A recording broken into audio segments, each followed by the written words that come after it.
menos creo que no de todos los que están inscritos. Por lo que les pediría, por favor, que hasta la próxima semana puedan enviarme los trabajos. Sí, eso sí, voy a considerar quienes me han enviado hasta el día de hoy. Gonzalo, que fue el último. Vuelvo a decir de quiénes he recibido. Em, Aquí está. Brian Jorge Flores, Abraham Huanca, Rolando Gómez, Carla Antesana, Ciro José Trujillo y Gonzalo. Gonzalo, discúlpeme, no tengo el dato de tu apellido, pero bueno, de Gonzalo. Ramos. Exacto, gracias, Gonzalo. Eh, y voy a tomar evidentemente en cuenta, voy a tomar en cuenta que me han enviado hasta el día de hoy y quienes me envíen la siguiente clase, obviamente eh, consideraré un porcentaje distinto para la cuestión de la nota. Como les digo, yo creo que vamos a trabajar de esta manera en la que ustedes me envíen documentos en Word con los trabajos, ya que si bien la plataforma me permite calificar ahí mismo, se me hace un poco difícil, he estado buscando, creo que no se puede, que a partir de la plataforma Forms que hemos utilizado para las anteriores actividades, se me hace difícil que enviarles una respuesta directa e incluso con algunas observaciones y todo ello. Pero bien, no sé si alguien tiene alguna pregunta o alguna duda antes de empezar esta última parte de la historia oral sobre la materia, ya no sobre el ámbito. De todos modos, vamos a entrar a una clase muy diferente, me animo a decir, porque estamos hablando de otras fuentes orales que no son tomadas por la entrevista, sino tomadas de otras, no sé si de otros documentos es lo correcto, pero sí, como bien dice, el texto de otras fuentes, otro tipo de fuentes que nos van a permitir recuperar información del pasado. Bien, entonces empecemos. Me gustaría que, bueno, vamos a escuchar brevemente esta canción porque se sitúa dentro de una de las canciones que ha generado, no sé si es un paradigma de la música folclórica junto a los Carcas, ¿no? Tanto Sabiandina con sus obras más importantes, junto a las grandes producciones de los Carcas, ¿no? Me gustaría que escuchemos, porque igual vamos a escuchar un par de canciones referidas a de qué manera este tipo de soportes, la música puede ser también un, un receptáculo de información del pasado, o sea, no de una información verídica, y eso es importante. Creo que uno de los aspectos centrales de la investigación oral es no tomar las fuentes como fuentes científicas, podríamos decir, de información, es decir, fuentes verídicas, sino fuentes que nos permiten comprender sentimientos, como vimos en algún momento, que nos permiten comprender mentalidades de una determinada época. Bien, vamos a volver a este autor. Vamos a volver más adelante donde tengo la letra. Entonces, otro tipo de fuentes orales. A diferencia de las entrevistas, como les había comentado hace un momento, existen otro tipo de fuentes de información que, si bien no son orales directamente, provienen de una fuente oral. O sea, la transmisión ha sido fundamentalmente oral. En el caso de la Ilíada, por ejemplo, como vemos al lado, se sabe que la Ilíada ha sido transmitida fundamentalmente a partir de la oralidad durante siglos. De hecho, en algunos pequeños estudios, no soy un experto en la materia definitivamente, pero el estudio que hacía, por ejemplo, Struve en un libro que se llama Historia de la Antigua Grecia, ¿no? Que habla de los diferentes periodos del mundo griego y el periodo homérico, que es un periodo oscuro luego de la caída del imperio creto-micénico, que está alrededor del 900 y 400 antes de Cristo. Surge una de las historias más famosas para el mundo griego, que son la Ilíada. Bueno, surgen dos historias muy famosas que son la Ilíada y la Odisea, que prácticamente son como que dos partes de una situación, eh, de un acontecimiento fundamental que es la guerra de Troya, ¿no? Y luego el retorno de Ulises. Y claro, incluso la forma en la que nos ha llegado escrita, si no me equivoco, está en hexámetros. No soy un conocido de la poesía, pero entiendo que la forma en la que está escrito es en hexámetros. Se debe precisamente a que de esa manera era mucho más fácil la memorización de este canto. Evidentemente se han ido incorporando elementos a lo largo de la historia, motivo por el cual Struve muestra, por ejemplo, que durante las primeras partes de la Ilíada no hay ninguna mención del hierro, ¿no? Que el hierro en la época de Homero, entiendo por lo menos, tenía un valor muy similar al valor del oro, al valor que hoy le damos al oro. Era un metal precioso, no era un metal, además porque era un metal escaso en ese tiempo, y no era un metal que, que se utilizaba para las herramientas. Pero siglos después aparece el hierro, empieza a utilizarse el hierro porque era un material mucho más duro que el bronce, por lo que se prioriza el hierro no solo como un material mucho más duro y mucho más efectivo, sino como también como un material que tiene relación con la divinidad. No estoy seguro si cuando se habla del escudo de Aquiles, que está al final bueno, no al final, pero está mucho más adelante, en todo caso, en la Ilíada, se refieren a que este escudo está hecho de hierro. No sé si hay la referencia precisa sobre el escudo de Aquiles, pero sí hay momentos en los que se puede ver, por lo menos Struve va mostrando, donde aparece el hierro como un elemento eh, utilizado dentro de la guerra, ¿no? Lo que no aparece al principio. Entonces da la sensación, dice Struve, que en la medida que se ha ido transmitiendo esta información, se han ido incorporando igual elementos, ¿no? Entonces, si bien la Ilíada hoy es asumida como una novela, creo que es así como en general se la asume, en el pasado era una memoria del pasado, de transmisión fundamentalmente oral, que contaba un determinado momento de la historia del mundo griego,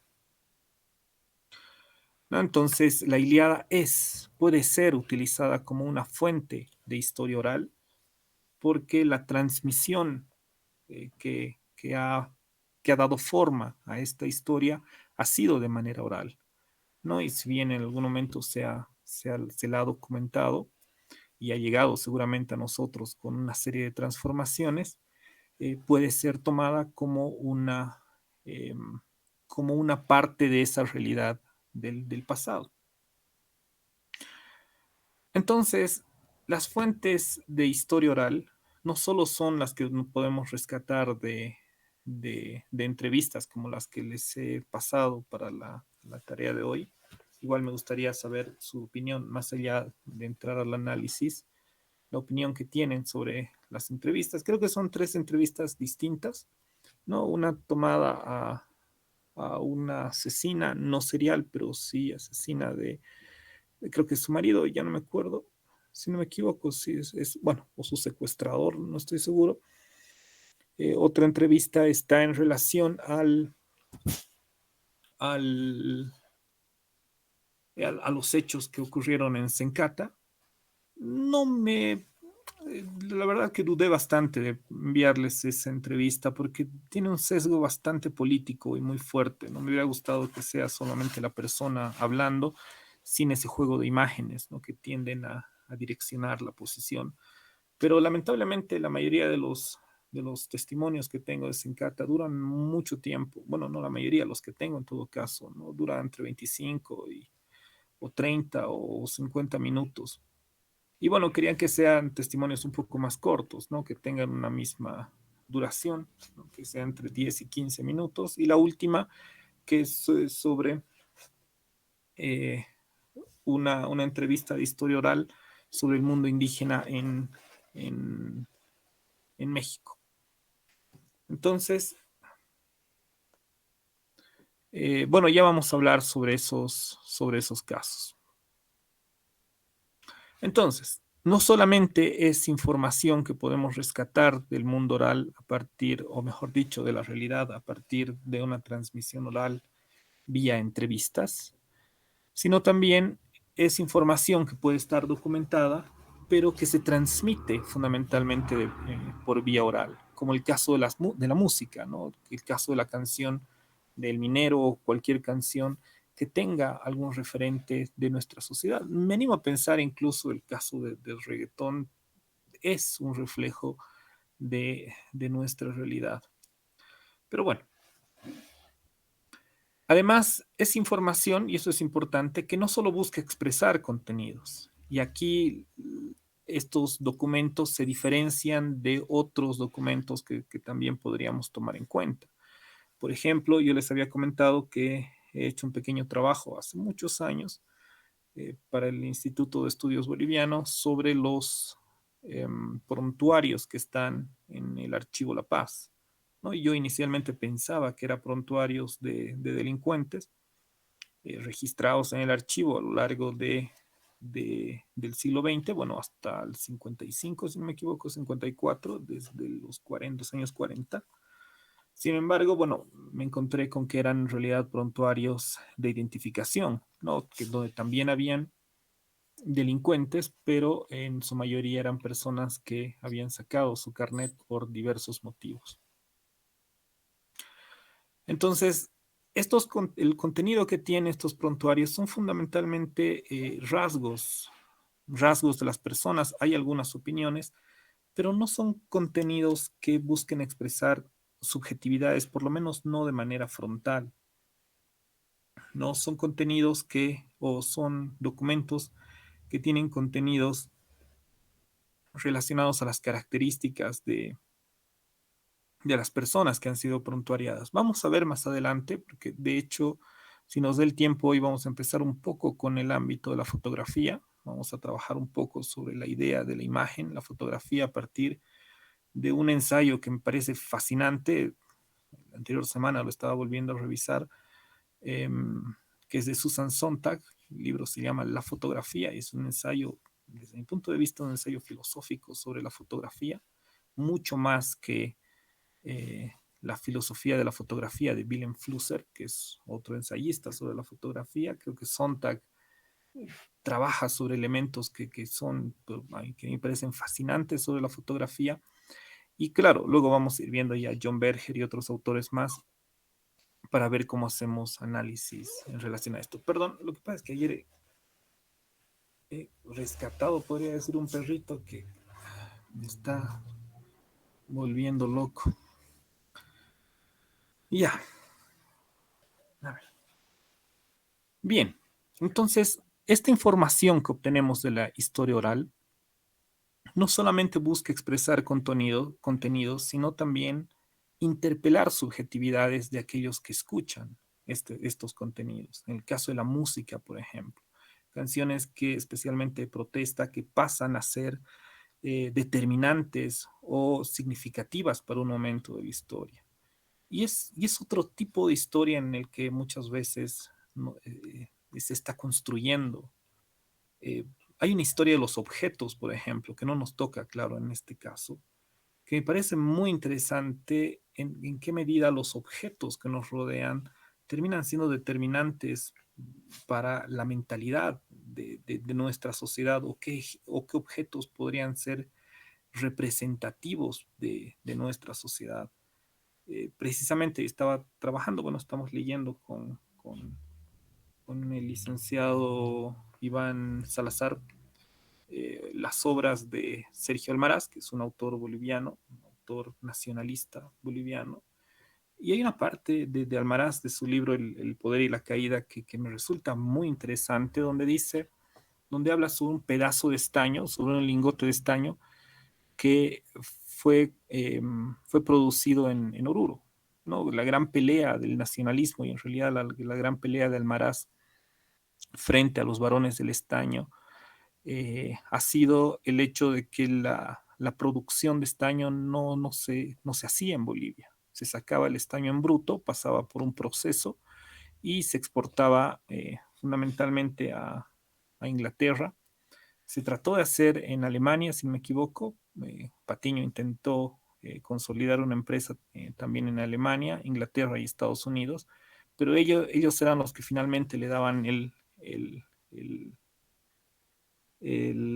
¿cómo se dice? El- ese agregado de, Valor agregado. gracias, te agradezco mucho, el valor agregado a los productos, ¿no? Y obviamente lo que trató de hacer Almaraz a lo largo de todos sus libros y la pelea misma del nacionalismo fue que en Bolivia se pueda construir una empresa que produzca el estaño, ¿no? Y una de las únicas experiencias que hubo fue en Oruro, que fue destruida, que hubo todo una lucha por el poder que tenían los varones del estaño. Y Almaraz habla de un pedazo de lingote que estaba en la oficina del ministro de Relaciones Exteriores, bueno, del canciller, si no me equivoco, y hasta donde estaba ese pedazo de lingote con una mancha de sangre, ¿no? Y él habla del lingote, ese pedazo de lingote hecho en Oruro con una mancha de sangre era lo que representaba el estaño en Bolivia. Y yo me pongo a pensar, yo imagino si tuviera que pensar en un objeto representativo del siglo XX, yo creo que podría ser ese pedazo de estaño, ¿no? Por la importancia que ha tenido para la construcción del país. Entonces, hay historias que se puede construir desde diferentes perspectivas, desde una historia de los objetos. Si no me equivoco, Apaduray tiene un libro sobre historiar sobre objetos, pero también este tipo de historias sobre fuentes orales que no necesariamente son fuentes vivas, ¿no? Son fuentes que podemos entrevistar o entrevistas que podemos trabajar, sino también estos otros elementos que no necesariamente, al igual que las entrevistas, nos dicen una verdad, pero sí son un posicionamiento respecto a una situación, ¿no? Esto hace, obviamente, que esta información, que estas fuentes de historia oral se introduzcan como parte de un elemento del todo, de un todo que sería la reconstrucción histórica. ¿No? En este sentido, Raymond Williams, y esto estoy tomando fundamentalmente del texto de Pablo Pozzi, habla de estructuras de sentimiento. Es decir, se refiere a que en determinados periodos existen elementos que han posibilitado la forma o la formación de la sociedad o la formación de una cultura, ¿no? Estas fuentes de información no nos dan propiamente contenidos, sino, como decía anteriormente, tratan de interpelar subjetividades, lo que posibilita o lo que hace en todo caso que tengan una validez dentro de la historia un tanto distinta a la información que podemos obtener de un archivo, por ejemplo, ¿no? De un archivo con datos, qué sé yo. Y en este sentido, las anécdotas, por ejemplo, las canciones, los poemas o los chistes o los cánticos de un determinado momento de la historia, no nos van a decir la verdad de ese momento, pero sí nos van a dar una idea de las mentalidades o una idea mucho más amplia de esa situación, ¿no? Es por ello que la historia oral, como veíamos la anterior clase, va a fortalecer a la historiografía, eh, no sé, más científica, podríamos decir. Entiendo que los historiadores asumen que la historia es una tarea científica, aunque claro, desde Hayden White y otros autores van a relativizar esa situación. Pero en todo caso, la historia oral aparecería como mm, como un complemento, ¿no? Para complejizar mucho más esa realidad que se está mostrando, ¿no? Más allá de lo que vuelvo a mencionar, el caso de Carlos Mesa, por su libro creo que es el más conocido, más allá de lo que se plantea ahí, se pueden mostrar otros elementos, además de la información que él señala, sobre una determinada realidad a partir, por ejemplo, de los cánticos, las canciones, incluso la propaganda política que se tenía en los años 90 frente a la propaganda política que se ha tenido durante estos últimos meses. Entonces, estas fuentes orales, anécdotas, canciones, poemas, etcétera, son más que todo una aproximación, una ventana, en muchos casos, a sentires populares, ¿no? Y a sentires en general de la cultura, ¿no? A momentos que reflejan momentos, sentires y mentalidades, me animo a decir, de una determinada época y muchas veces de determinados sectores sociales, ¿no? Puede ser que no todos, no todas las canciones, ni todos los poemas, ni todos los chistes representen a toda la sociedad, pero sí a ciertos estratos de la sociedad, a ciertos sectores sociales. Por ello, al igual que con las entrevistas, como decía hace un momento, estas fuentes de historia oral no expresan la verdad. No podemos tomar como elementos que expresen la verdad, salvo que sea evidentemente corroborada, pero bueno, en todo caso no sería la fuente de la verdad. No habría que corroborarla con otro tipo de, de información. La fotografía, por ejemplo, aparece ahí como un elemento central, aunque obviamente la fotografía también puede ser trucada, como hemos visto en el caso de la Unión Soviética, ¿no?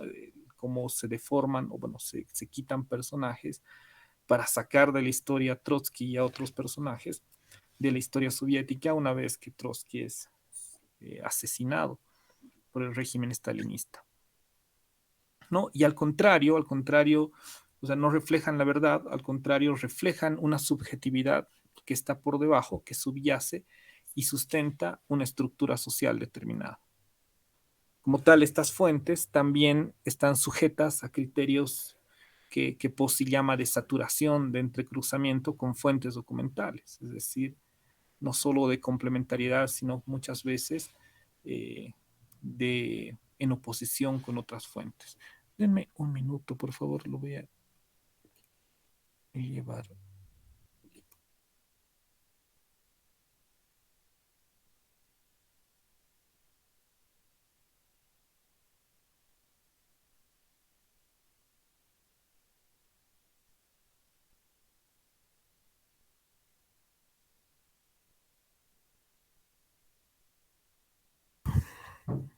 Bien,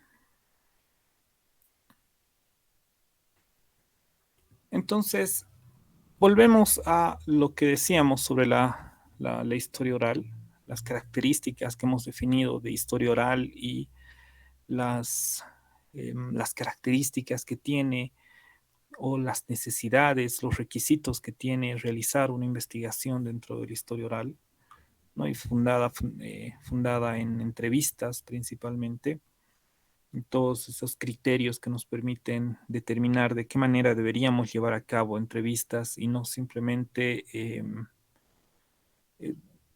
la entrevista no es simplemente dar preguntas dentro de un determinado contexto o sobre un determinado tema, sino es la preparación de todo un proceso en el que nosotros estamos buscando indagar sobre las subjetividades de aquellos a quienes estamos entrevistando.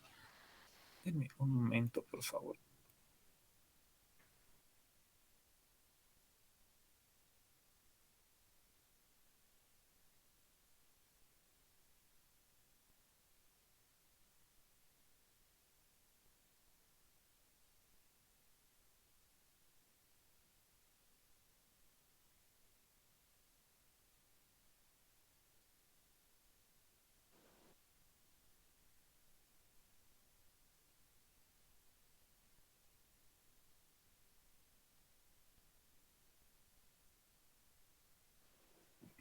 Perdón.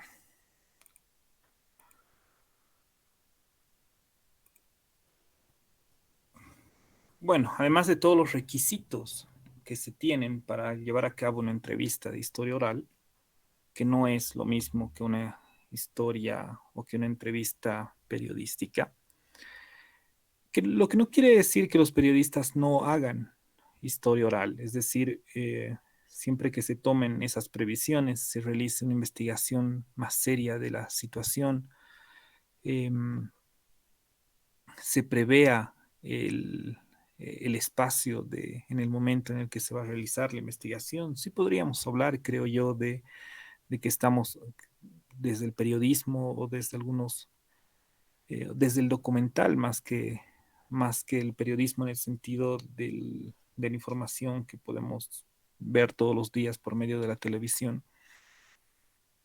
Creo que desde medios documentales se hace y se ha hecho mucha historia oral, ¿no? Y en ese sentido muchos periodistas han sido precisamente quienes han llevado a cabo ese tipo de investigaciones, ¿no? Eh, no es investigación oral cuando lo que ocurre en los medios de comunicación, va una persona, le mete el micrófono, o bueno, va el periodista, le mete el micrófono a quien quiere entrevistar y le hace preguntas no muy, bueno, no muy meditadas, me animo a decir, no le hace preguntas al calor de la situación. Entonces, tenemos una guía de análisis para precisamente estas otras fuentes de historia oral. Y esta guía de análisis nos plantea 5 preguntas importantes. ¿Qué nos dice esa fuente sobre la época en que ha sido compuesta? Ello es importante en el sentido de saber en qué momento se ha producido una u otra canción. Incluso no deja de ser importante cuál ha sido el efecto, ¿no?, que ha tenido en la sociedad esa, esa canción, ese poema. El Gardel, por ejemplo, es un ejemplo absoluto en, en, la nueva forma del tango, el tango canción en Argentina, ¿no? De hecho, Borges, por ejemplo, reniega mucho del tango canción, sostiene que el tango murió y de la boca de Gardel, porque reivindica una forma de tango distinta al tango canción, un tango que era fundamentalmente instrumental, y las voces que ingresaban no necesariamente se planteaban como lo hace Gardel, es decir, el arquetipo hasta cierto punto podríamos decir del cantante famoso, ¿no? Elegante, lindo, llamativo, alguien que atrae a la gente. Borges reniega de esa imagen que se construye de Gardel, que además era un estereotipo del tanguero, no, no era un biotipo, el biotipo del tanguero, se va del término, era otro muy distinto al que construye Gardel y al que creo que muchos de los que pensamos en tango nos viene la imagen que ha generado Gardel, que para muchos es un estereotipo, para Borges en particular. Entonces es también el efecto que ha generado en ese momento, ¿no? Y obviamente, siguiendo la segunda pregunta, ¿qué imágenes utiliza para expresar sus ideas? ¿No? Si hablamos de música, si hablamos de poesía, ¿a qué imágenes recurre? ¿No? ¿Qué imágenes construye con las palabras, podríamos decir, para poder expresar determinadas ideas? Y esto porque estamos hablando, como decía hace un momento, de fundamentalmente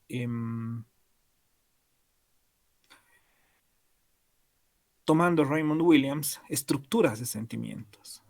Cuando hablamos de literatura, por ejemplo, si hablamos de novelas, no sé, de Rayuela de Cortázar o de Bajo el Volcán de Malcolm Lowry, construyen diferentes imágenes que nos permiten vivir esos momentos. No hace mucho volví a leer Raza de Bronce de Alcides Arguedas y es interesante incluso la discusión que tiene Arguedas con sus propios personajes, ¿no? El personaje va en busca de su amigo y el narrador por debajo dice, sí, pero no lo estaba buscando porque lo quería, sino porque quería el dinero, ¿no? La idea de la codicia dentro del mundo indio, desde la perspectiva de Arguedas, que no deja de ser interesante. Ese juego de imágenes y obviamente esa discusión que muchas veces tienen los propios narradores con sus personajes. Pero bueno, eso ocurre en los cuentos, en las novelas que pueden ser utilizadas también como fuentes orales, aunque no son transmitidas fundamentalmente de manera oral, ¿no? Por eso no se mencionan como fuentes orales. No son como los chistes, no son como los poemas que tienden a ser más que leídos, expresados, por lo menos entiendo en épocas anteriores, no son como canciones. Las canciones no se transmiten por sus letras, sino se transmiten a partir de, de la misma canción como tal, de la misma musicalidad y obviamente las anécdotas, ¿no? Ahí corta un poco la idea de los cuentos y las novelas, aunque puede haber también una transmisión de determinadas historias como los mitos, ¿no? Que son de transmisión fundamentalmente oral. Entonces, el segundo punto, como ya leí, decía o dice qué imágenes utiliza para expresar ideas. El punto 3, de qué manera puede ser utilizada en una investigación, y esta pregunta es muy importante, ¿no? Que me gustaría que vayamos viendo en algún ejemplo que veamos, ejemplo que escuchemos en todo caso, de qué manera esta fuente oral puede ser utilizada para algún tipo de investigación, con quiénes discute, ¿no? A quienes intenta interpelar. Como les decía hace un momento, me pareció muy gracioso después de haber leído, después de tanto tiempo, Raza de Bronce. Me pareció muy gracioso esta discusión que tiene Arguedas con sus propios personajes. ¿Y quiénes son sus interlocutores? ¿A quiénes habla? ¿A quiénes les canta? ¿No? Cuando hablamos de cánticos, por ejemplo, en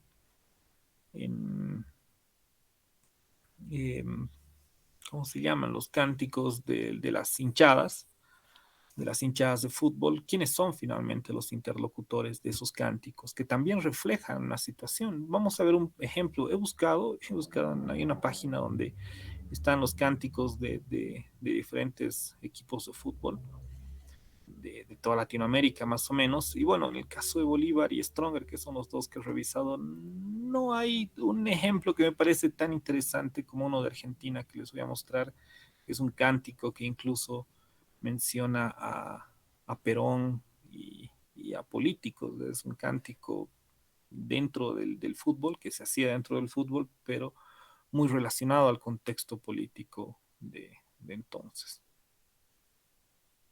Y finalmente, ¿de qué manera estas fuentes orales construyen un nosotros? No, no solo un nosotros, sino también un ellos. ¿De qué manera estas canciones, estos poemas, que vuelvo a decir, más que contenidos, lo que buscan son generar sentimientos, interpelar subjetividades? Y en ese sentido, lo mismo que el marketing político, lo mismo que lo que ahora hemos estado viendo con las opiniones de los dos candidatos, lo que están haciendo es generar un yo puedo hacer o tal vez un yo y nosotros podemos hacer frente a un ellos que piensan de manera distinta, ¿no? Entonces, porque yo siento que si bien me ha parecido importante hacer una apertura plural y democrática de ambos docentes, más allá de la propuesta o de la preferencia que yo tengo, me pareció importante por, por el momento en que estamos viviendo como carrera y creo que es necesario tener un docente director o un director de carrera que no sea interino, ¿no? Un director oficial. Aunque, bueno, también estoy convencido de que la política no se la gana tanto por contenidos ni propuestas, sino por afinidades políticas, ¿no? Finalmente creo que una buena parte va a votar por aquel con el que se sientan más afín, ¿no? Con el que sienta que el candidato le está diciendo lo que él siente o a quién puede acercarse más, ¿no? Yo siento que va por ahí y es por ahí por donde precisamente eh, se eh, expresan los contenidos, estas diferentes fuentes de información,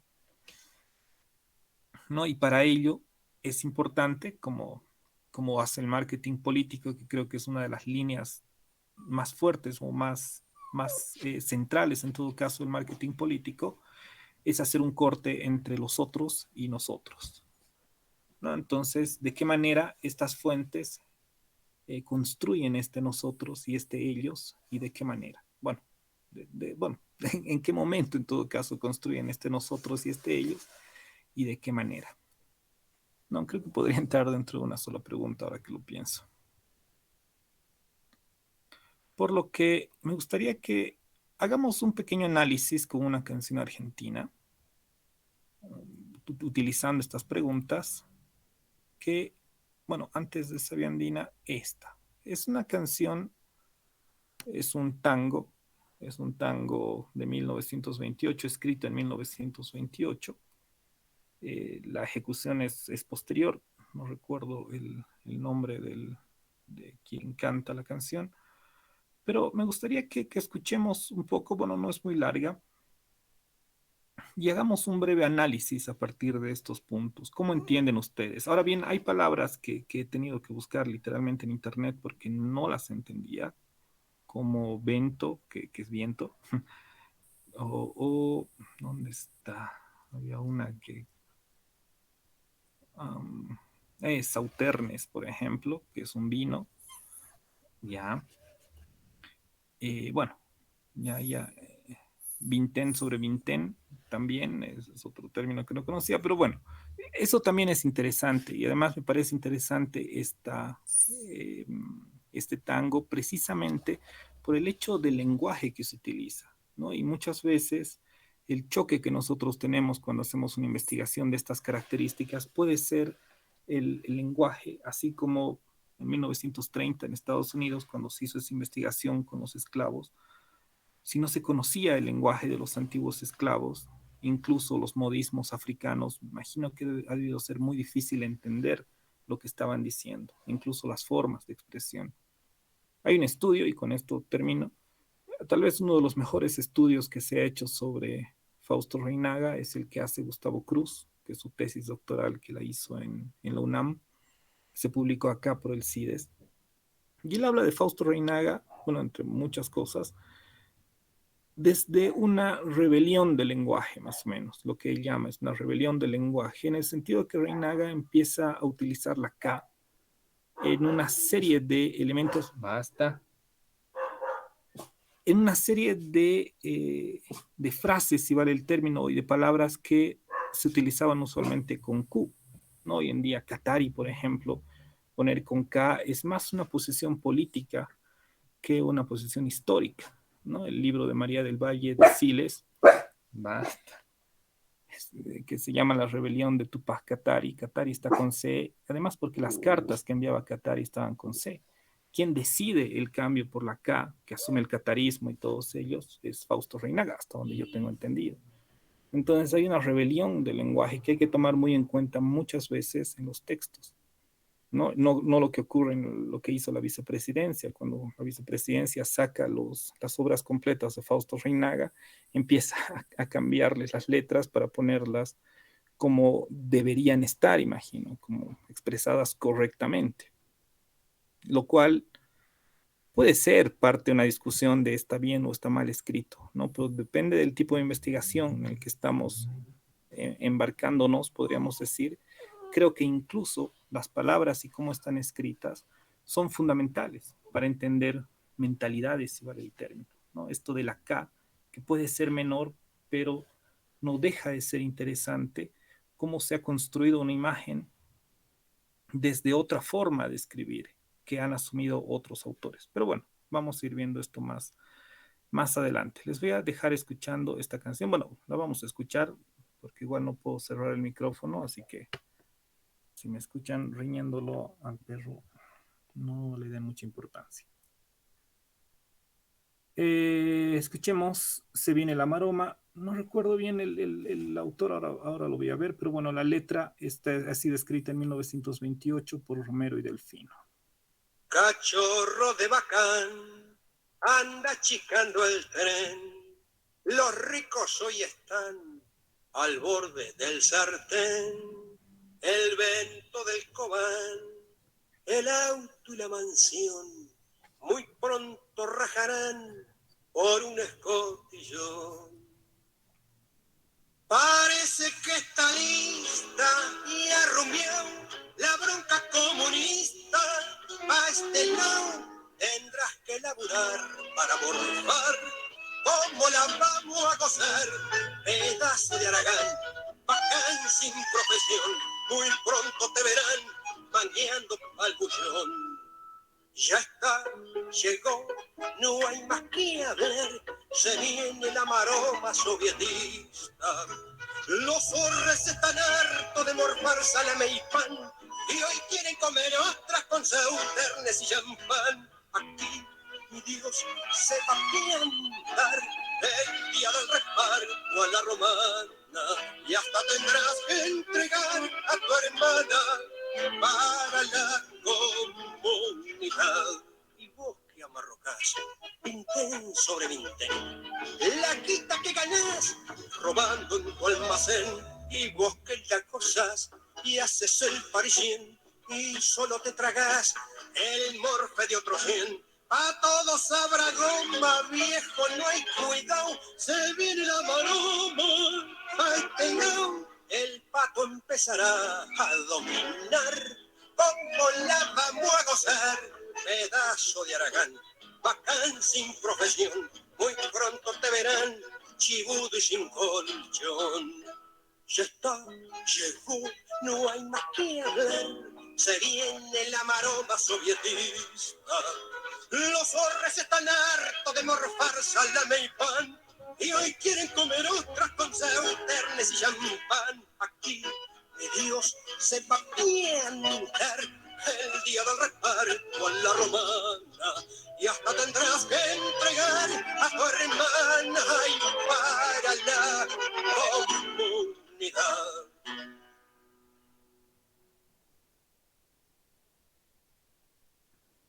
Bien, opiniones en general y vamos tratando de responder estas preguntas. ¿Qué han entendido en general de la canción? ¿Se logra entender la idea más o menos?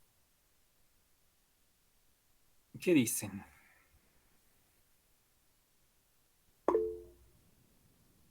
Denme un minutito. Carolina, por favor. A ver, es bien confusa la letra porque tiene mucho argot argentino, ¿no es cierto? Exacto. Pero, a ver, lo que yo entiendo es como una ironía, según yo, al movimiento obrero comunista, ¿no es cierto? Porque si bien como que muestra cierta desigualdad social, como que interpela, digamos, o sea, cuestiona a un sujeto que quiere tener cosas, pero es un flojo y no es capaz de hacer nada, digamos, por ellas, incluso parece que le dice como que o sea, como que interpela a las personas que roban y que no trabajan, ¿no? Mm, ya, ya, interesante.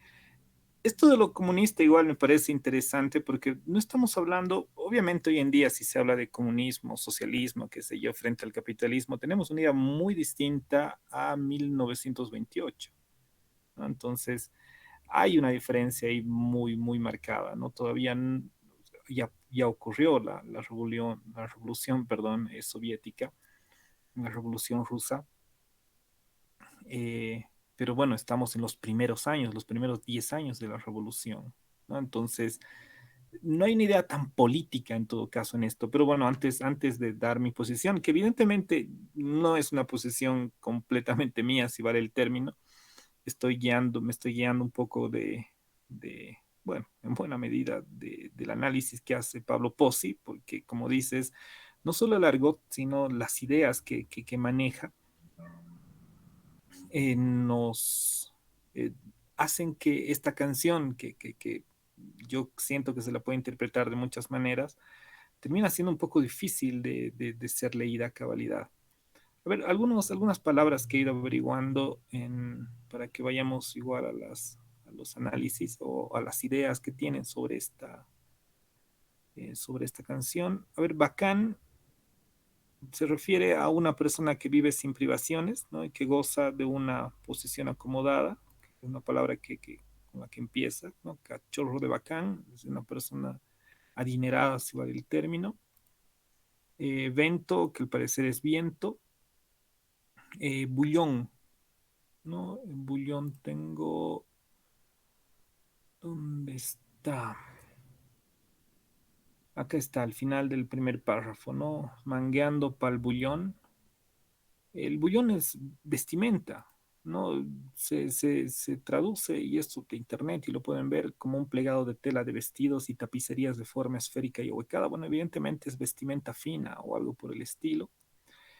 El, esta palabra les decía sauternes, que es una especie de vino francés, si no me equivoco. Entonces, obviamente, junto con el champán se entiende la idea. Y esta es la que sí que no he entendido desde ningún punto de vista hasta que la encontré, es amarrocás. Amarrocar, que creo que no es solamente el argot argentino, creo que es una palabra que está en el diccionario de la lengua, significa juntar dinero y cosas con avaricia, ¿no? Y eso es lo interesante, no solo es juntar dinero y cosas, sino con avaricia. Vintén sobre vintén es moneda tras moneda, ¿no? Y bueno, hay otras más que creo que no he averiguado, pero siento que con esas se entiende un poco mejor la idea. No sé qué piensan los demás sobre esta canción. Gonzalo. Sí, al parecer es más involucrado con la política de ese momento. Cuando se indica ahí se viene la maroma sovietista, ¿no? Es los cambios que ha habido, los cambios políticos en el occidente y también de alguna manera esa ideología ha llegado a América y en Argentina igual, ¿no? Tuvo su proceso histórico en cuanto a política y eso de que se viene la maroma está entendido de que se viene problemas. Mm, ya, interesante. Eh, Eso de la maroma como problemas. ¿Qué más? ¿Qué más dirían ustedes?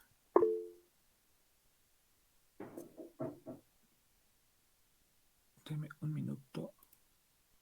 Porque una maroma es, entiendo yo, como una... Aquí está. Carolina. Sí, que ahora que explicaste lo que es bacán, ya tiene otro sentido. Ya. Sí. ¿Qué sentido le das a esto?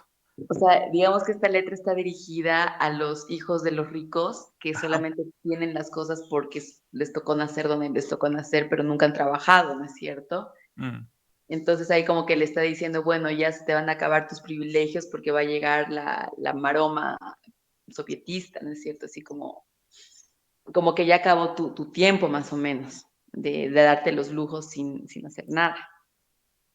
ya, sí, sí, definitivamente va por ese lado según el análisis de Pozzi, ¿no? Y sí, como dices con esto de bacán, que creo que bacán se utiliza hoy más como que bueno, ¿no? Pero entiendo que se puede traducir en en el sentido de esta canción como aquel que es el que vive sin, el rico, ¿no? El que vive sin privaciones y goza de una posesión muy acomodada.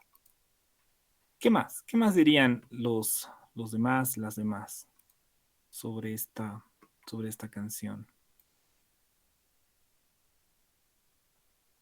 Licenciado, en caso de la música, el tango viene de burdeles, de lugares bajos, ¿no? Ujú, sí, sí, sí, definitivamente. Y tienes mucha razón. Mira, es algo que yo no estaba tomando en cuenta y al parecer Posti tampoco lo toma en cuenta. Tal vez lo asume como es argentino, lo asume de plano, el hecho de que el tipo de canción también expresa un espacio, un estrato social, podríamos decir.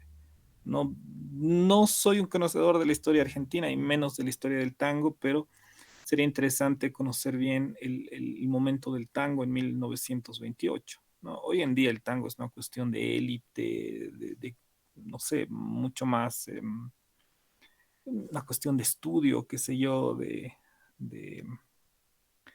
relacionada incluso al baile clásico, más estilizado, es lo que quería decir.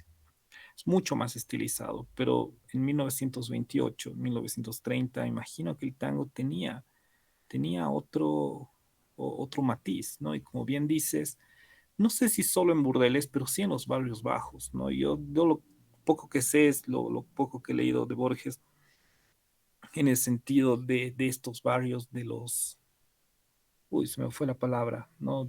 Compañeritos, compadritos, se llamaban, donde se traficaba mucho, había mucho contrabando, ¿no? Yo sé, y más que por Borges, por la novela que escribe sobre él, Estela Canto, ¿no? Borges al parecer se enamoró de ella, por lo menos como ella cuenta. Borges tenía mucho desprecio a los italianos, ¿no? Porque los italianos eran evidentemente los inmigrantes pobres de la Argentina, ¿no? Y los barrios bajos se fundan o se van constituyendo a partir de los italianos, ¿no? El mismo Borges nunca ni pensó hablar el italiano porque era una lengua de la clase pobre, ¿no? Frente a la inmigración francesa, que era inmigración de clases más altas, ¿no? Y que no deja de ser interesante, ¿no? Porque hoy hablamos de Argentina y pensamos en italianos, en inmigración italiana fundamentalmente, eh, pero no desde la perspectiva que seguro muchas clases altas tenían en la Argentina, ¿no? El que tenía apellido italiano provenía de una familia que había sido de inmigrantes, no sé si ilegales, pero en todo caso inmigrantes pobres. Creo que no se puede hablar de inmigrantes ilegales en esta época, pero que venían de barrios bajos, ¿no? El caso de Tinelli, por ejemplo, ¿no? Y muchos otros apellidos argentinos que se diferencian de quienes provenían de familias francesas, ¿no? Eso también afecta mucho, ¿no? El hecho de, no sé cómo surge el tango, honestamente, pero entiendo que surge en barrios bajos, ¿no? No sé si solo en burdeles, pero sí es propio de los barrios bajos, donde se generan las peleas de estos compadritos. Tampoco conozco el origen del término compadrito, que tiene igual una relación muy fuerte con el tango. ¿Qué más? ¿Qué más podríamos decir sobre esto? ¿Qué más dirían? Una opinión más de lo que, no sé, les haya producido esta canción, o la idea que se pueda generar de esta canción, tratando de entender un poco el contexto que se ha vivido.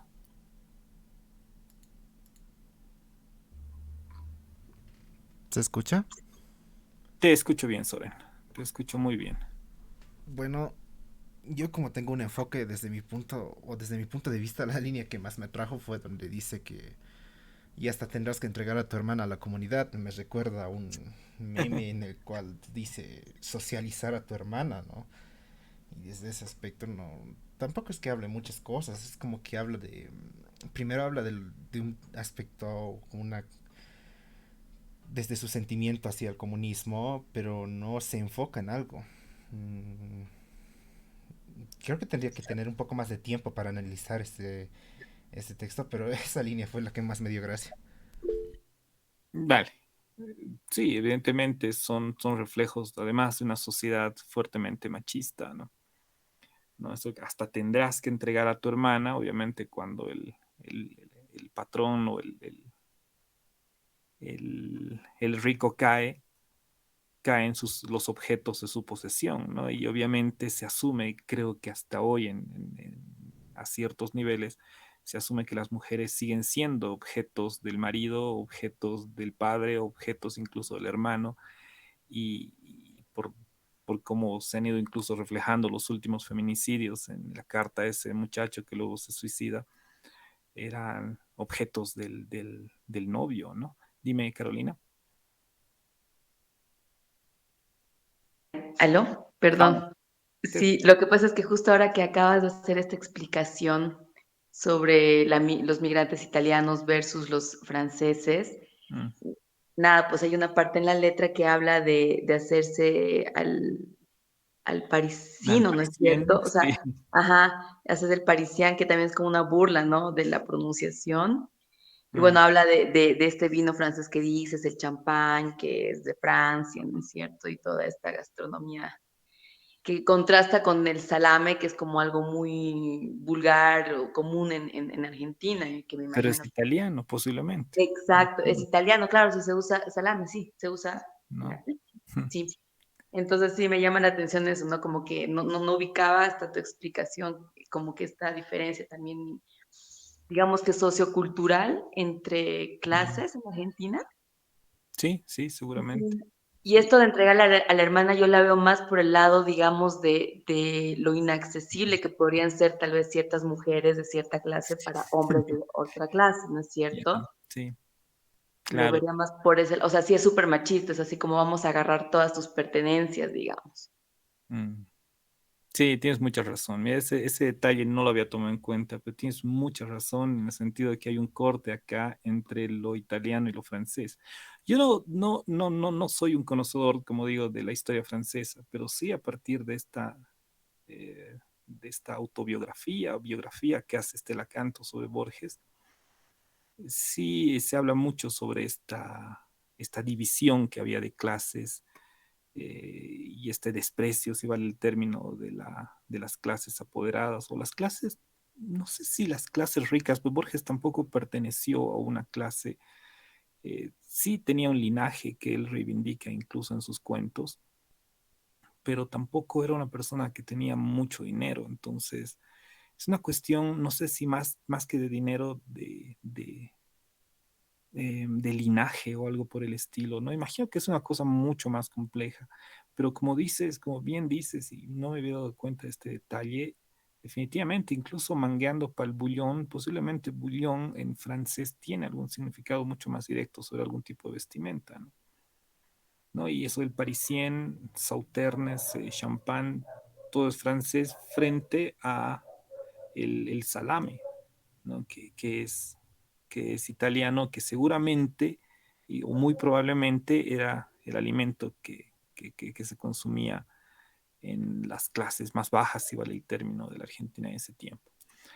Bien, mucho más interesante lo que había visto, incluso con lo que dice Pozzi, en respecto a esto, igual el caso de las mujeres, que sí, se asumiría en todo caso que así como montar los caballos más finos, qué sé yo, de los hacendados, las hermanas de ellos, que también se asumen como posesiones de ellos, eran las más inalcanzables. Lo que dice Pozzi sobre este tango en particular es que hay una visión anarquista de los burgueses que se asumen como haraganes, ¿no?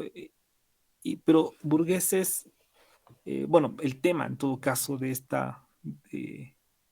este tango sería la haraganería, podríamos decir, de la burguesía.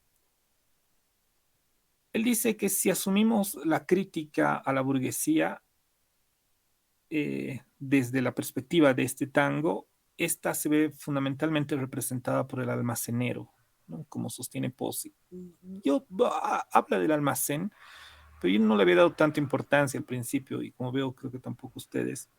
Pero bueno, eso también es cultural, o no cultural, es contextual y es una situación de la época, ¿no? Porque lo que dice Pozzi es que era usual que en los barrios obreros argentinos los almacenes eran eran propiedad de los patrones de la fábrica, ¿no? Así que el almacenero era siempre o el hijo del dueño o el sobrino del dueño o era el que tenía dinero.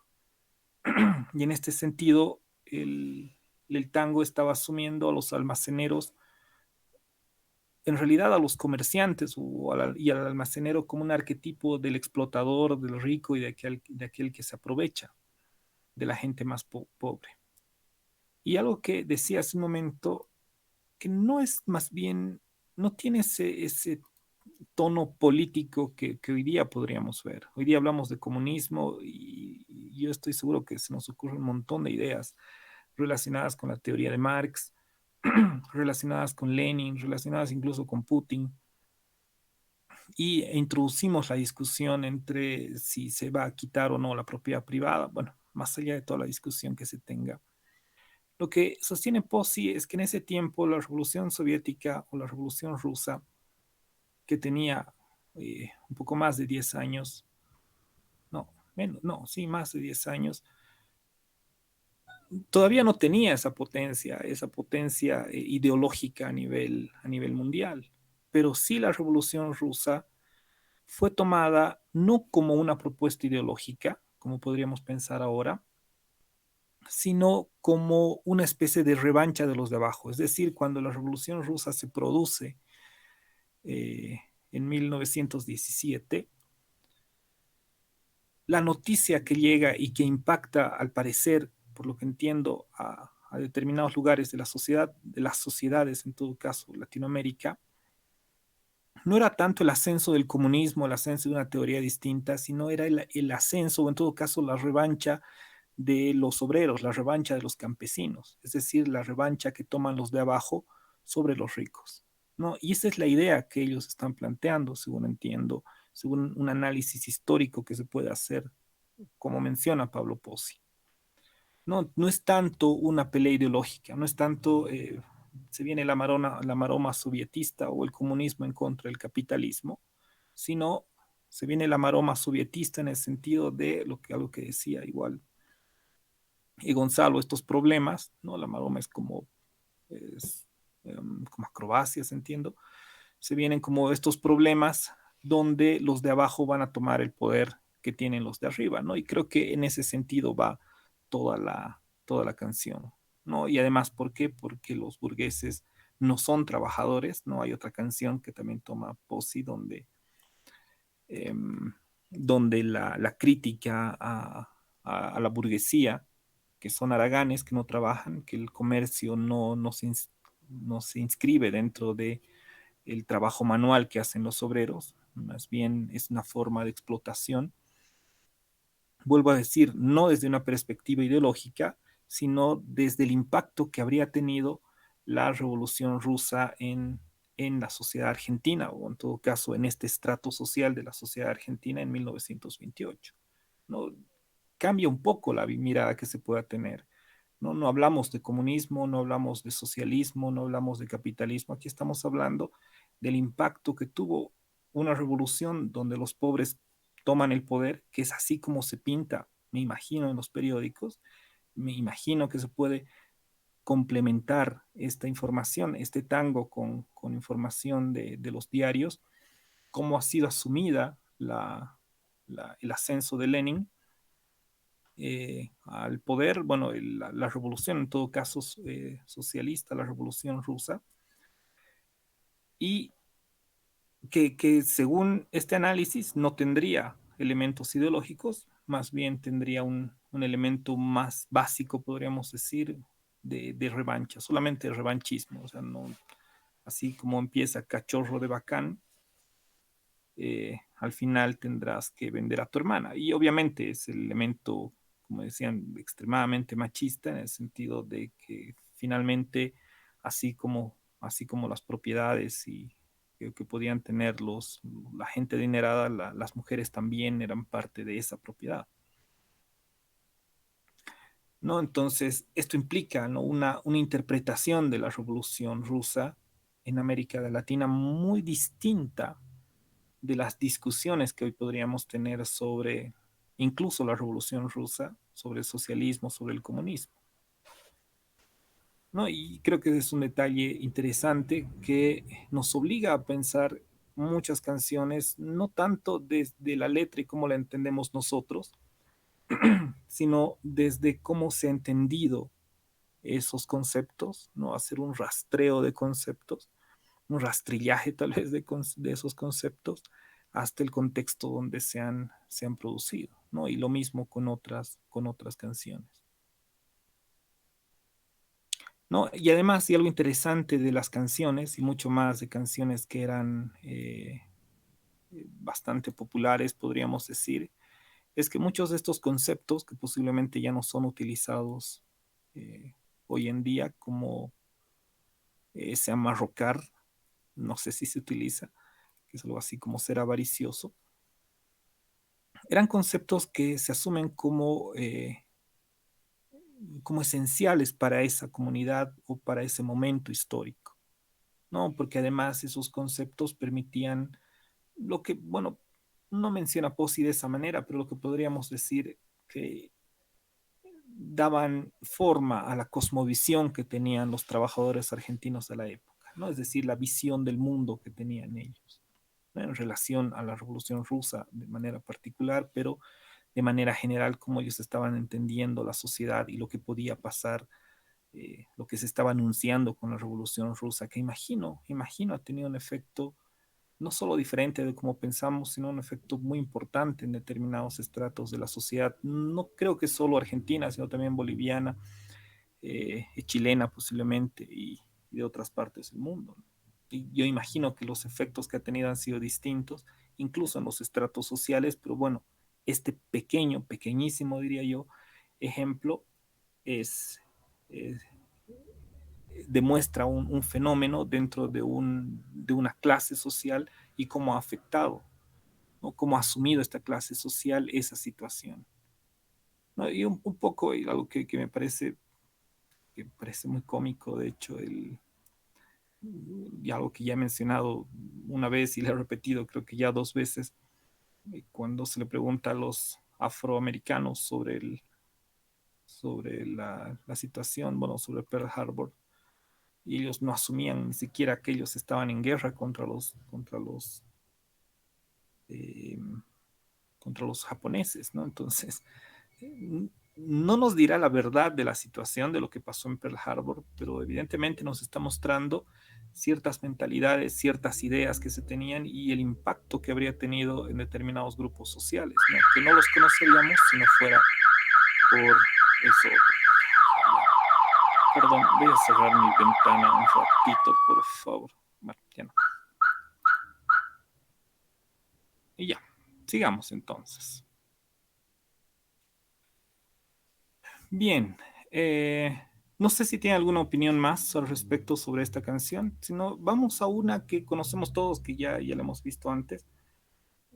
Además que es una canción muy, muy linda, me animo a decir, para tratar de insertar un tipo de análisis. Dime, Gonzalo.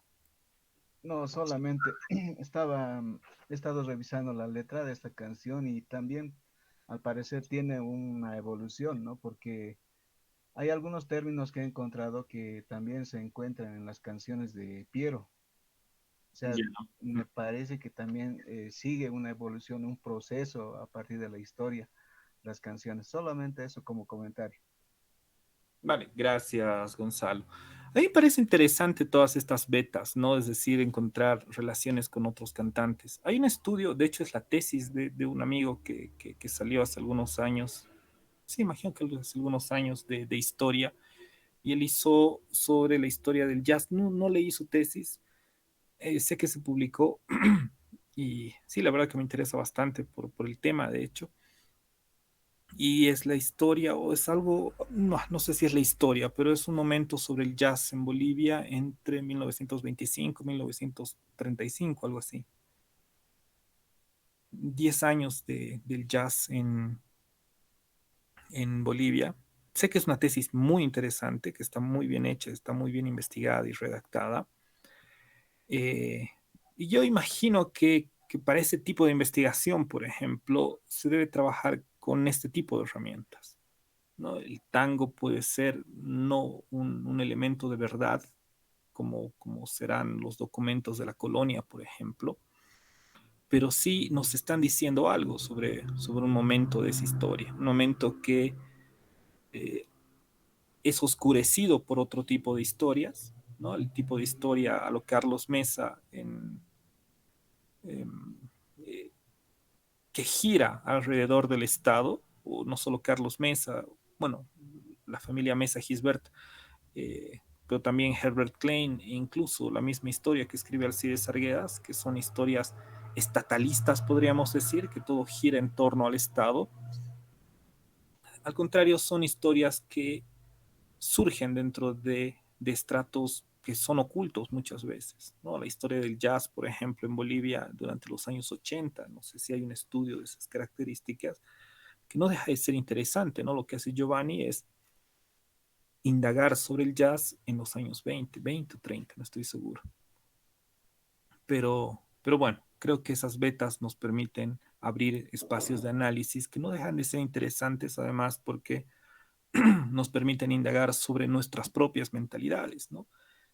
Finalmente, y es algo que no me animé a plantear en este tipo en esta materia, ¿no? Es ver el, el método, me animo a decir, eh, creado, aunque no sé, por Nietzsche, el método genealógico, el que finalmente Michel Foucault asume para su análisis del más famoso, en todo caso, de Vigilar y Castigar, en, como ruptura de todo el periodo arqueológico, ¿no? De las palabras y las cosas, de la arqueología del saber, que no deja de ser interesante, es decir, ir a esos rastros del pasado, pero desde nuestra interpretación, pero con base en cómo se daba en esa situación, ¿no? En esas mentalidades que surgían en ese momento, ¿no? Pero interpretarlos desde nuestra perspectiva. Pero bueno, vamos al, a este, que creo que es un tema mucho más conocido, creo que todos hemos escuchado, de manera que me gustaría ver si podemos entrar en un análisis similar al que hace, eh, al que hace Pablo Pozzi el tema Se viene la maroma, ¿no? Que vimos. Bien, escuchemos este tema y continuamos con esto.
Sombríos días de socavón, noches de tragedia, desesperanza y desilusión se sienten en mi alma. Así mi vida pasando voy, porque minero soy, minero que por mi patria doy toda mi existencia. Mas en la vida debo sufrir tanta gratitud. Mi gran tragedia terminará desde aquí. Predestinado a vivir estoy en el santo cielo. Por eso a Dios le pido morir como buen minero. Minero canilla, caimanta, minero gira, causa chuni, manaima y piscapuanchu, sintetuya y pasachascacho, minero manta, yuya kunki, minero gira, causa chusa, iguacachari, causa pari, guacaricus, caricus,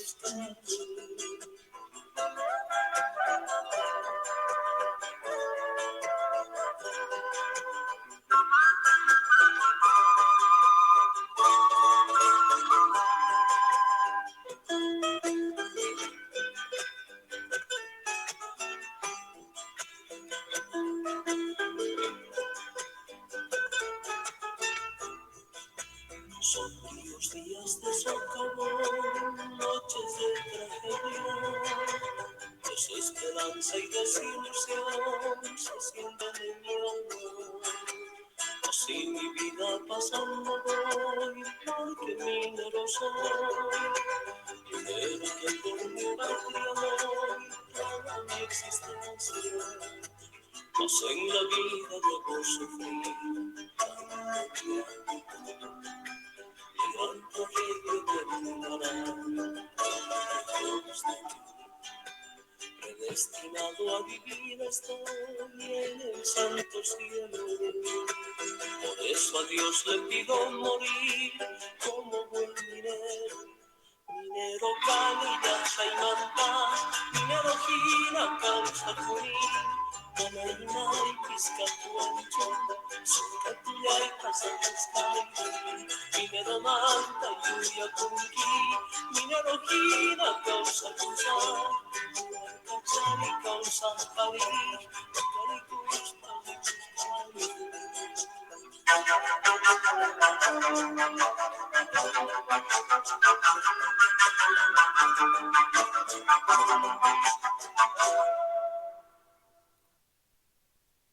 Bien,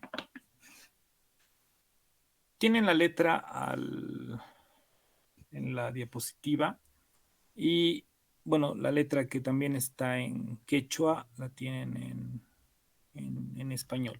Vamos analizando, porque evidentemente esta no es una propuesta de Pablo Pozzi, pero me gustaría ver algunos aspectos, ¿no? Si bien he querido igual que escuchemos y no solo veamos la letra, es por incluso toda la sensación que va a crear esta canción respecto al tema que está tratando.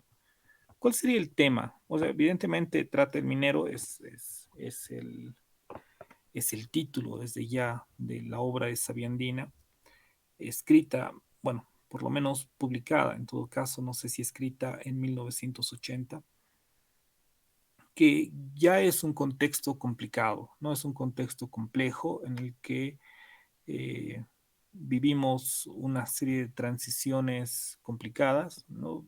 Eh, eh, Hugo Banzer sale el 77, ¿no? Queda Pereda en una elección fraudulenta y se trata de recuperar en determinado momento la línea constitucional, podríamos decir, que se rompe el 79 con Natush. Nuevamente se recupera la línea constitucional con Lidia Gayler y el 80 es nuevamente quebrada por García Mesa, ¿no? Es un momento particularmente importante de nuestra nación en el que surge esta canción. O sea, más allá de que, por lo menos a mí la canción me emociona y es porque es una canción muy linda, más allá de que la canción tiene mucho sentimiento, me gustaría que vayamos viendo un poco en relación a ese contexto y obviamente toda la tradición del movimiento obrero en Bolivia, que era fundamentalmente minero, eh, qué nos está reflejando. Siento que es claro, pero siento que indagando un poco más, algo así como el caso de la maroma, de Se viene la maroma, creo que se puede ir sacando algunas ideas de esta canción que van a reflejar incluso momentos, creo yo, claro, vuelvo a decir, no verdades, no acontecimientos, pero sí elementos, mentalidades, podríamos pensar, sentimientos de la época. ¿Qué dirían ustedes?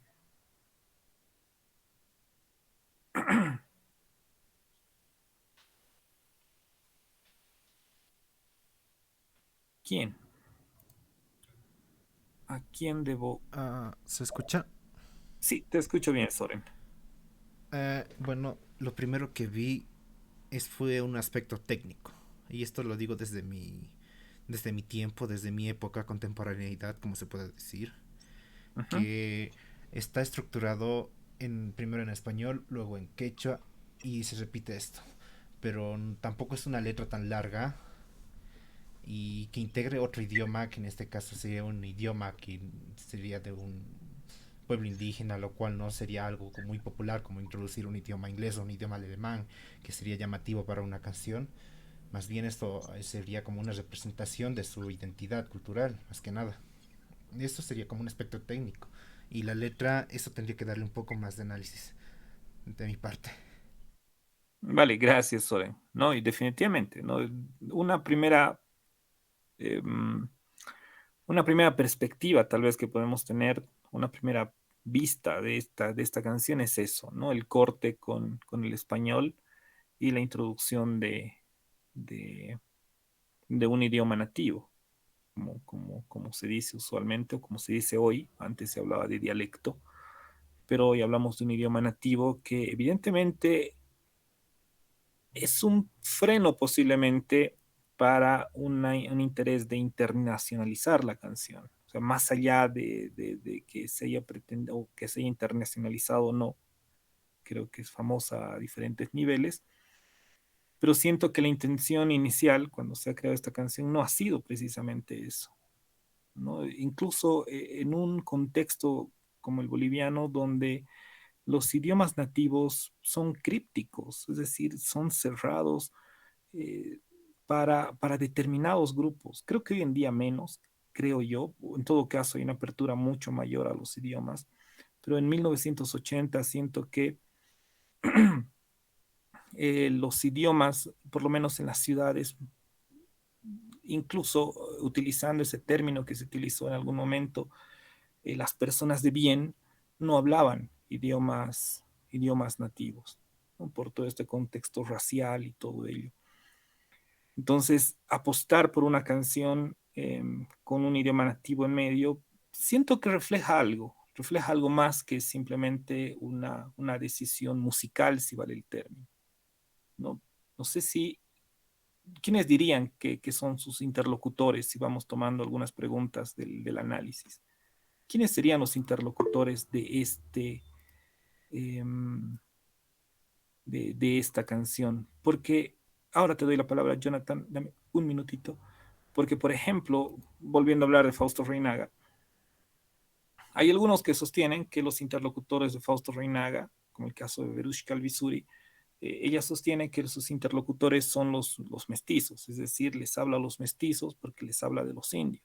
En cambio, otros dicen no, son los indios, porque les habla a ellos para que generen esa revolución india de la que Reinaga habla. Bueno, en todo caso, el partido político indio. Y Silvia Rivera dice no, o sea, son los indios, pero no todos los indios, solamente aquellos que son alfabetos, que han aprendido a leer y escribir y que han pasado por todo este proceso de educación desde el nacionalismo, ¿no? Desde todo el proceso del 52, ¿no? Entonces, incluso en un autor que parece claro quiénes son sus interlocutores, como el caso de Reinaga, de Fausto Reinaga, hay una discusión sobre finalmente a quién se dirige en en sus obras indianistas fundamentalmente. ¿Quiénes dirían que son los interlocutores de Sabia Andina? No en general, sino de esta canción en particular. Gonzalo? Sí, ya está en el título, ¿no? De los mineros, porque los mineros siempre han sido como la punta de lanza de los cambios sociales que ha habido en Bolivia.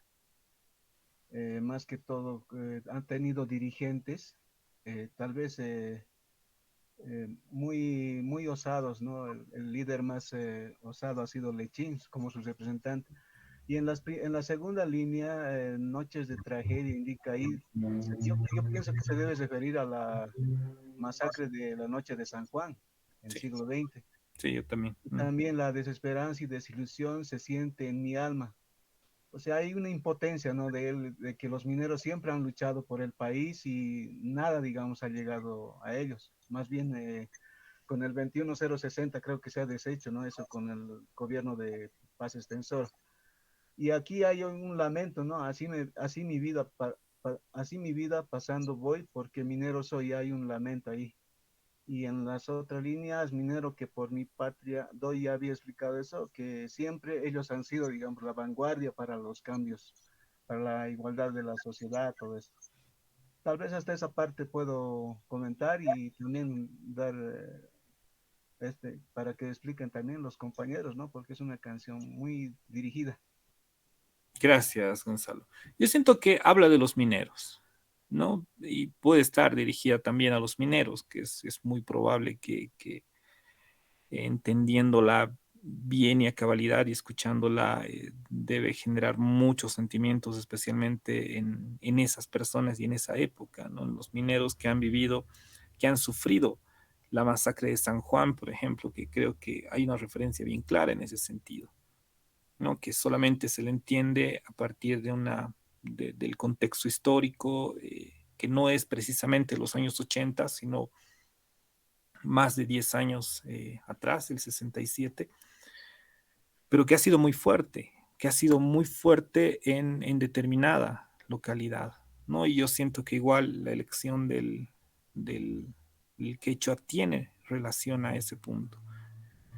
Pero me queda con la duda, no sé si todos están de acuerdo que si son los mineros los interlocutores, porque a raíz de esto que parece en Reinaga, lo que decía hace un momento, puede ser o que yo les hablo a los mineros o puede ser que yo les hablo a la otra gente sobre los mineros, ¿no? Que es un poco como muchos plantean en el caso de Reinaga, ¿no?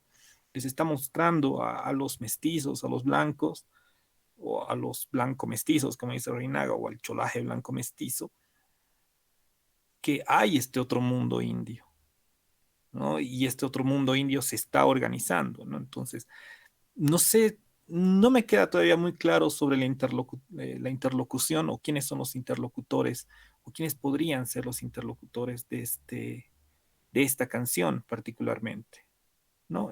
Carolina. Sí, yo apostaría que los interlocutores son también, o sea, además de los mineros, digamos, todos los quechua parlantes, ¿no es cierto? Ahí Mm. hay o sea, se dirige a ellos. Me hizo mucho recuerdo esta película, Zona Sur, Ujú. cuando hablaban en Aymara, en la casa. Y bueno, yo por ejemplo no hablo Aymara, entonces no sabía lo que decía. Y era muy interesante que en la versión en DVD, creo, sí había el subtítulo en inglés. Me imagino que para gente extranjera que entiendan tanto en español como en Aymara, pero no habían los subtítulos en español. En serio, no sabía. Ajá. Entonces me parece así bien interesante porque queda como esta cosa de que uno vive en lo cotidiano, ¿no? De no sabes un idioma originario, incluso no sé, pues vas al campo, yo que vivo en Cochabamba, a veces la gente habla en quechua al lado mío y yo sé que están queriendo esconderme algo. Entonces, Probablemente. me parece que hay eso, hay como o sea, hay una intención, digamos, de mostrar una realidad para la gente que habla español, pero también hay como algo un poco más íntimo, ¿no? Entonces yo creo que sí se dirige a la gente que habla, digamos, quechua. Y nada, por el año, por 1980, no creo que eso esté muy dirigido a la gente, no sé, pues de clase media, porque en esa época sí había mucho desprecio, ¿no? Por lo originario, digamos. De hecho, creo que en las comunidades, en las mismas escuelas, se prohibía a los niños hablar su idioma, o incluso en el Alto muchas familias dejaron de hablar el idioma para que los chicos, digamos, se civilicen, entre comillas, y hablen solamente español, ¿no es cierto? Mm. Entonces, sí, es muy triste esta canción, me da mucha pena, ya. Hay otro elemento que tú tocas que me parece igual fundamental y es este aspecto de la educación también, ¿no? El rechazo o la apertura que se habría tenido sobre este tipo de lenguas, sobre estos idiomas, ¿no? Que incluso no sé hasta qué año se asumían como dialectos. Que decir dialecto o decir un idioma, entiendo que hay diferencias abismales, ¿no? Y decir dialecto a un idioma es como reducirlo a un nivel de expresión muy básico, es decir, un nivel en el que puedes mencionar las cosas que nos rodean el mundo, pero no puedes llegar a cierto tipo de abstracciones. Lo que el Aymara, por ejemplo, por lo menos según entiendo desde el estudio de Rojas, de Iván Guzmán de Rojas, y como decía Bertonio también, el Aymara puede llegar a niveles de abstracción incluso mucho más superiores que el español por los mismos sufijos, que se parece mucho al alemán, según entiendo, los sufijos que llegan, que son sufijos que no significan absolutamente nada salvo que estén en determinados contextos. Entonces eso hace que se pueda llegar a niveles de abstracción, bueno, no sé si superiores al español, posiblemente, pero sí tiene una categoría de idioma. Y obviamente para llegar a eso, bueno, no sé honestamente esta historia de la lengua, ¿no? Me parece interesante que Tamayo, aunque bueno, era asumido como indio, más de una vez se lo acusa de ser indio. Sé que en el Congreso le gritan, usted es un cholo, él se levanta y dice, yo no soy ningún cholo, yo soy un indio. Él incluso asume la indianidad como parte de su identidad.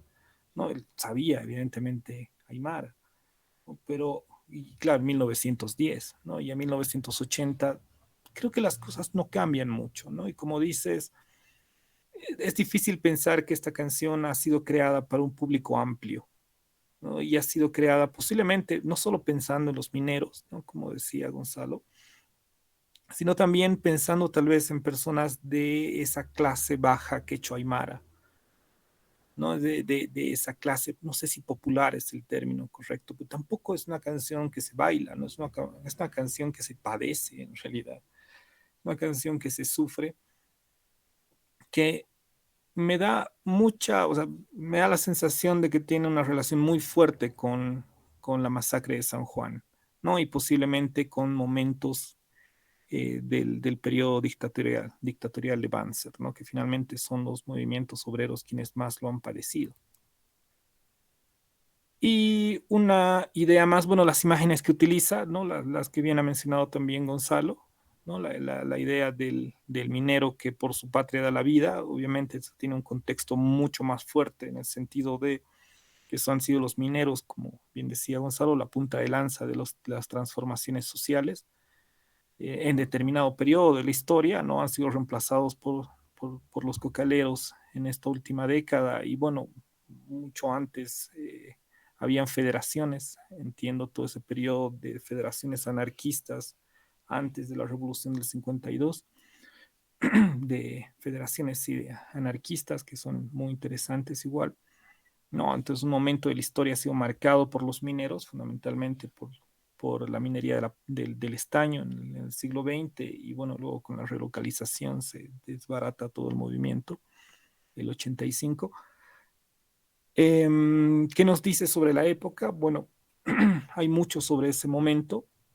Me animo a pensar que la masacre de San Juan no ha sido superada en los años 80, se sigue padeciendo desde ciertos niveles. Y bueno, qué intenta interpelar? Creo que igual ya lo han mencionado. Eh, igual cómo construye un nosotros frente a un ellos, ¿no? O de qué manera se construye un nosotros frente a un ellos también creo que es evidente y lo han mencionado. En todo caso, bueno, se puede hacer una indagación incluso por cómo están planteadas las distintas frases en Aymara. Pero bueno, vamos avanzando, por favor, ya son ya es la 1:30 y realmente, Cacho. perdón, realmente se nos fue el tiempo en esta cuestión política. Pero bueno, creo que es importante después de todo. Lo que vamos a ver otro ejemplo eh, de que utiliza también Pablo Pozzi. En todo caso, si les interesa sobre estos cantos de la hinchada bueno, nunca me había preocupado en todo caso, pero hay una página que se llama canaltrans.com o si colocan la hinchada canta, les va a salir todos los cánticos de las hinchadas. Tristemente no están por fechas, ¿no? Son como que cánticos más antiguos o más nuevos, no se da cuenta eso cuando ve de los de las hinchadas que conocemos, ¿no? El caso de Bolívar o el caso de Stronger. Pero bueno, Pozzi rescata un canto de hinchada que no deja de ser interesante, que es el caso de Perón, Videla y Viola, que es otro dictador en Argentina, ¿no? Que es un cántico, que, obviamente el contexto es un poco difuso, ¿no? Porque no apunta ni al equipo, ¿no? Parece que fuera más que un cántico a favor de un equipo, un cántico en general, ¿no? De la situación en la que estaban viviendo, es decir, un momento en que comían jamón y luego mortadela. Yo siento que aquí se juega más con Perón y Videla, evidentemente, más que hacer una jerarquización de estos dos productos. ¿no? Pero obviamente con Viola ya asume una posición política, bueno, una situación en el que también fue un dictador, pero posiblemente una dictadura mucho más suave que en el caso de Videla. O sea, ¿cómo entienden esto del comíamos jamón, comían y con Videla mortadela? Porque obviamente la tercera frase no se refiere en absoluto a un alimento, si vale el término, ¿no?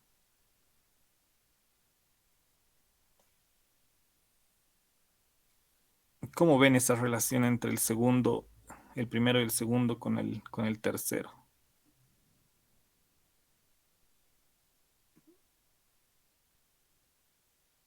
Yo creo que jamón mortadela se refiere a como la calidad, ¿no? O sea, como que estábamos bien con Perón, luego con Videla tuvimos que bajar nuestro nivel de vida y ya con Viola no podemos ni comer porque no hay trabajo, digamos, o sea, nos rascamos las bolas, no Ah, hacemos ya, nada. Sí. ya, interesante. Ya, mira, esa frase nos rascamos las bolas, pues yo lo había asumido como que no nos preocupa nada, ¿no? Pero sí, tienes razón, puede ser interpretada como no tenemos nada que hacer. Ya, interesante. Puede ser que el caso de Videla, que si bien ha sido tanto como el de Banzer, creo que Argentina igual estaba en una situación de bastante fructífera. No, el caso de Perón, creo que sí, por todo el mito que se crea sobre Perón y luego sobre Eva Perón. Y bueno, a Viola obviamente no lo conozco, pero sí, como dices, puede ser que esté mostrando un momento un poco más crítico en el que no tienen nada que hacer. Yo lo entendía más bien en el sentido un tanto represivo en algún momento, porque Perón finalmente, si bien fue una especie de candidato de los pobres o algo por el estilo, se sabe que hubo cierta represión, no tanto como el caso de Videla, y yo siento que Viola más bien representaba un momento más pasivo, más tranquilo, y en ese sentido nos rascamos las bolas como que nos estará valiendo. Pero interesante lo que dices, que puede ser que apunte probablemente a ese momento, ¿no? Estamos hablando de 1978, ¿no? Y creo que Videla sale en 75, si no me equivoco, eh, y obviamente ya con Viola. ¿Qué dirían los demás sobre esto último? Ah, yo también lo había interpretado como una falta de alimento, la última línea, pero Ya. ahora, o sea, viéndolo, juntándolo, digamos, con la perspectiva que da de la rigidez de los gobiernos, Ujú. quizás se refiere a ambas cosas. O sea, podría ser ahora tenemos libertad, pero no tenemos comida. O Ya, ahora no tenemos comida, pero tenemos libertad. Eso depende mucho de la perspectiva, ¿no? claro. Ya, interesante. Sí, hay que tener realmente un contexto mucho más sólido, ¿no? Histórico para entender ese momento, ¿no? Y el cántico en qué momento sale, pero tampoco hay una referencia explícita, como se puede ver en otros cánticos del fútbol. Hay un libro que estaba revisando y estaba dudando de poner alguno, pero tampoco quería salirme del tema. Es un libro que se llama Sobre la violencia y uno de los ensayos que tiene ese libro, lo tenía por acá, pero no me acuerdo. em, Habla precisamente sobre la violencia en los cánticos de fútbol, ¿no? Y es más que todo un análisis semiótico, bueno, semiológico de los cánticos. Au. Es un análisis más que todo, pero por eso no quería salirme un poco, pero no deja de ser interesante, ¿no? El hecho de que muchos cánticos referidos a las hinchadas no tienden a agredir a los otros y en el agredir a los otros también se manifiestan, podremos decir, expresiones de machismo en muchos casos u otro tipo de expresiones, incluso racistas, ¿no? En el caso de Cholívar, si no me equivoco, o Strong Gay, que interesante en el sentido de hay un aspecto racial y un aspecto, no sé si podríamos llamar homofóbico, ¿no? Que reflejan evidentemente en momentos de la sociedad. Es más difícil, me imagino, salvo que tengamos una pequeña colección de cánticos, porque es mucho más pequeño y seguramente surgen al calor del momento, ¿no? Y muchos de ellos posiblemente surgen al calor del momento y pegan en la gente y se asumen sin mucha conciencia, ¿no? Pero en todo caso, los cánticos, como los chistes, bueno, ahí no me animé a buscar algún chiste, que pueden ser malos, pero u otros elementos como poesías, como el caso de esta poesía aymara de Juan de Dios Yapita, que fue una investigación realizada por Elvira Espejo, una suerte de recopilación de poesía en aymara, que también nos dicen, creo yo, eh, mucho más de lo que dicen las palabras en todo caso, mucho más del sentimiento. Siento que históricamente se puede rastrear.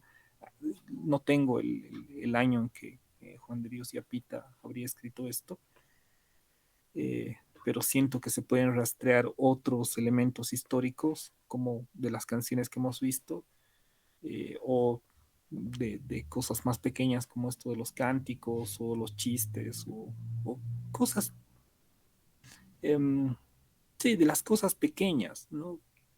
De cosas que pasan a nuestro alrededor y no somos conscientes plenamente. Bien, nos quedamos aquí. Me hubiera gustado continuar empezar con el problema de la fotografía la próxima semana. Les voy a pedir, por favor, que para la próxima semana, aunque bueno, no vamos a tener esa pequeña introducción que quería hacer, veamos un documental de ser posible. Les voy a enviar la dirección de este en YouTube. Es un documental de Chris Marker. No puedo creer, se me fue el nombre.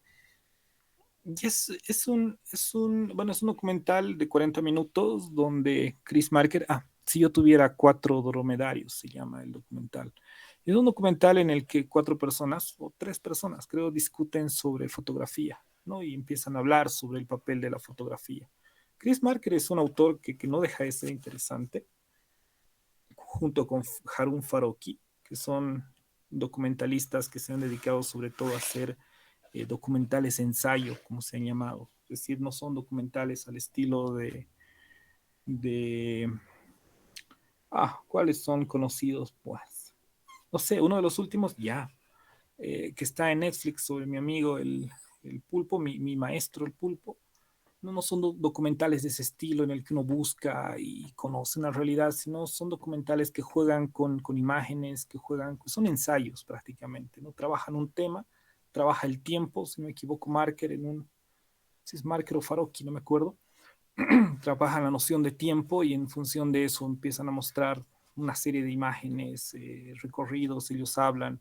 Entonces, les voy a pasar, me gustaría que veamos uno de los documentalistas franceses de vanguardia, creo yo, más interesantes, Chris Marker, y así la próxima podemos discutir un poco igual sobre este autor ya a la luz, perdón, basta, a la luz de, de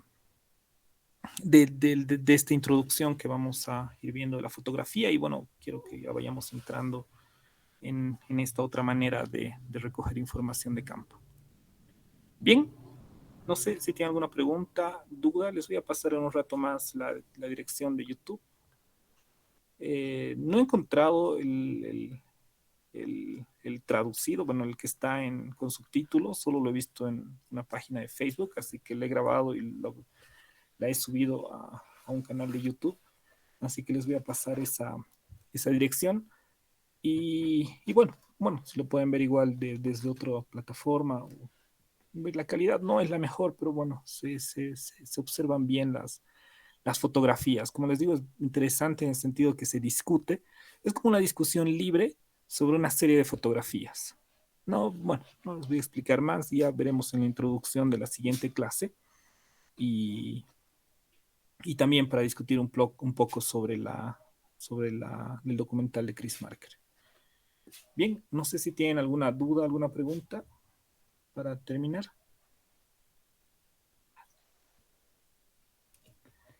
Bien, entonces nos veríamos el próximo jueves ya con nuevo director, esperemos, para continuar con esta otra forma de recoger información que es ya la fotografía, ¿no? Y para luego pasar al documental. Bien, que les vaya muy bien. Nos vemos la próxima semana.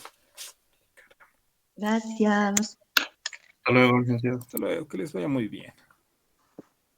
Basta, basta, basta.